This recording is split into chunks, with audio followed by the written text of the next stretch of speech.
L'Église catholique est-elle en crise? Une perspective théologique? Dans le débat contemporain sur l'état de la chrétienté, l'expression « l'Église est en crise » revient de manière récurrente. Pourtant, une clarification théologique fondamentale s'impose. L'Église, dans son essence profonde et divine, ne peut pas être en crise. Affirmer le contraire reviendrait à nier sa nature même et les promesses de protection divine dont elle bénéficie. Pour comprendre cette distinction, il faut impérativement séparer l'institution spirituelle des êtres humains qui la composent.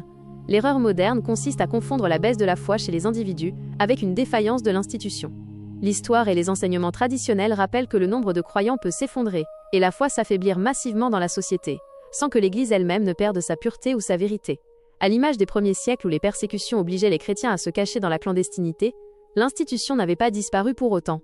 Elle restait pleinement intacte malgré son invisibilité apparente. Cette pérennité s'explique par les 4 caractéristiques fondamentales qui la définissent. Premièrement, son unité est indéfectible.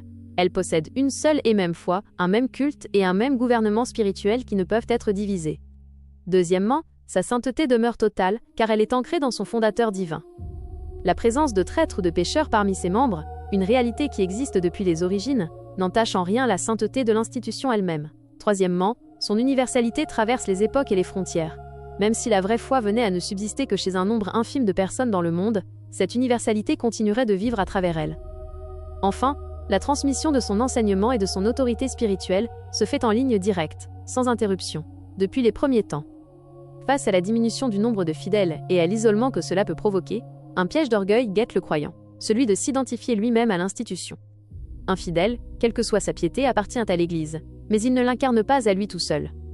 En conclusion, bien que les structures visibles puissent traverser des bouleversements majeurs et que les hommes puissent défaillir, le mystère spirituel de l'Église reste entier. Elle demeure préservée et inchangée, peu importe la taille du groupe de fidèles qui continue à la suivre.